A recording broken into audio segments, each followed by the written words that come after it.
Hi friends, welcome to Learning Stuff with Joy. I'm your host, Joy. Today we are going to be talking about HIV criminalization within the US.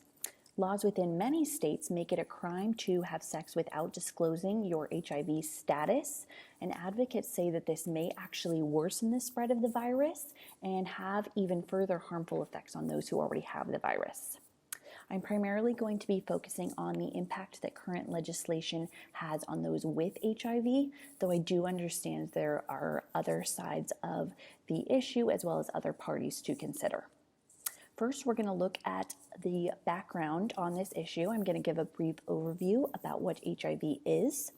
Second, we'll look at legislation surrounding HIV. Third, we will look at how these policies and approaches are or are not working, A, to achieve their stated aims, and B, what effects they have on those currently with HIV. Fourth, some recommendations about how to more effectively approach or even start thinking about this issue. And finally, I'll leave y'all with some questions to jumpstart our discussion because I want to learn from you too. Let's look at background. Approximately 1.1 million people in the US are living with HIV today, but about 15% of them, 1 in 7, are unaware that they are infected. Young people were the most likely to be unaware of their infection. In 2015, among people aged 13 to 24 who were living with HIV, an estimated 51% didn't know. We will later look at factors that contribute to this very high percentage. AIDS came on the scene first in the US in 1981. In 1984, researchers discovered the human immunodeficiency virus, abbreviated to HIV, which is the virus that causes its more severe form, AIDS. HIV is transmitted through bodily fluids such as blood, semen, vaginal fluids, anal fluids, and breast milk. HIV attacks the immune system, and over time it can impair the body's ability to fight infections and diseases.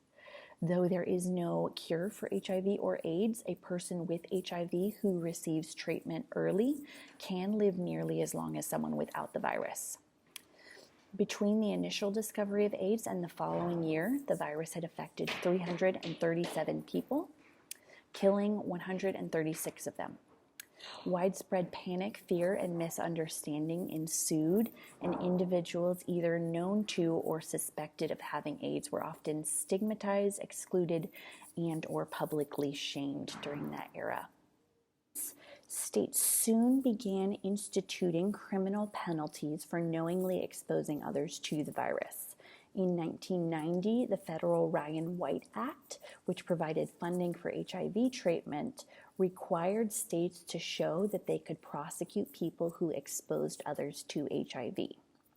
The law began to proliferate, and by 2011, 33 states had one or more laws criminalizing HIV exposure. Currently, in 19 states, laws require persons who are aware that they have HIV to disclose their status to sexual partners, and 12 states require disclosure to needle-sharing partners. An important piece here is that an individual has to know that they have HIV in order to be prosecuted. General criminal statutes, such as reckless endangerment and attempted murder, can also be used to criminalize behaviors that can potentially expose another to HIV or an STD. For example, Texas does not have laws that specifically criminalize HIV exposure, but has used general criminal laws like aggravated assault with a deadly weapon to criminalize defendants with HIV. There were several high-profile cases of men with HIV who did not disclose their status and were sentenced to between 12 to 25 years in prison and required to register as sex offenders for not disclosing their status. This is also despite the fact that their partners did not contract the disease. You can read about those cases in the Vox article posted below.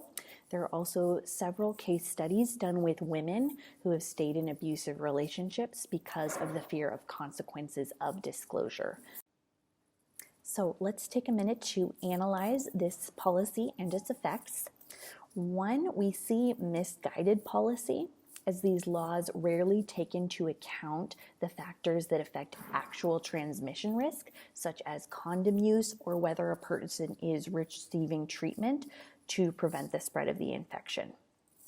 Several states also criminalize one or more behaviors that pose a low or negligible risk for HIV transmission, with 12 states criminalizing oral sex and 10 states criminalizing an individual with HIV who either bites or spits on another individual without disclosing their HIV status.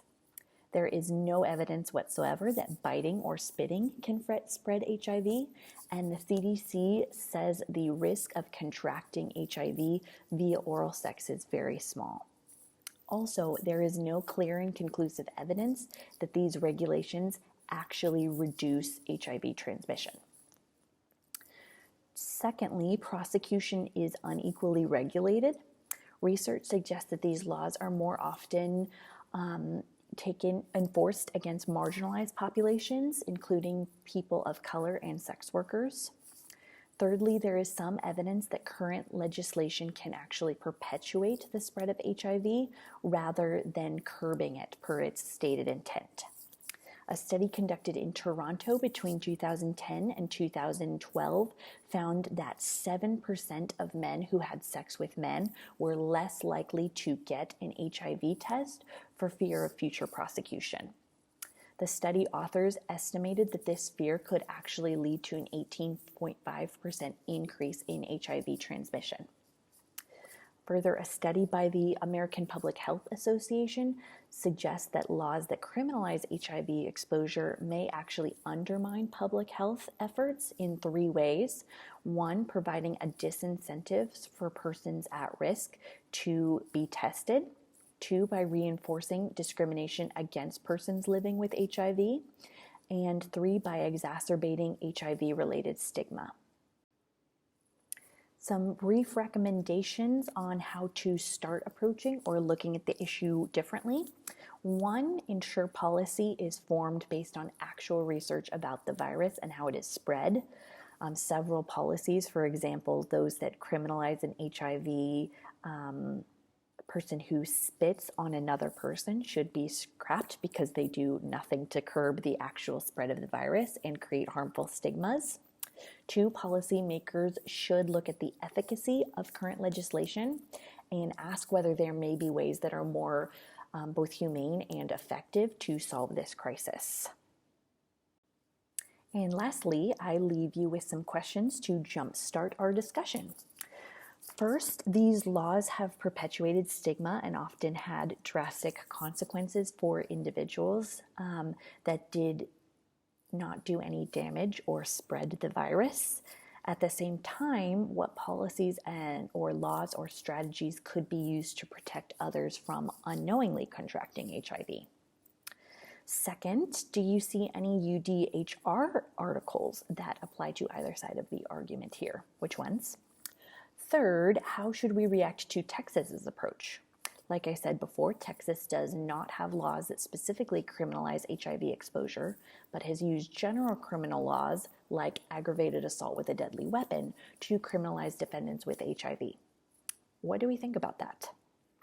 All right, thanks for learning with me, and I look forward to hearing your comments and thoughts.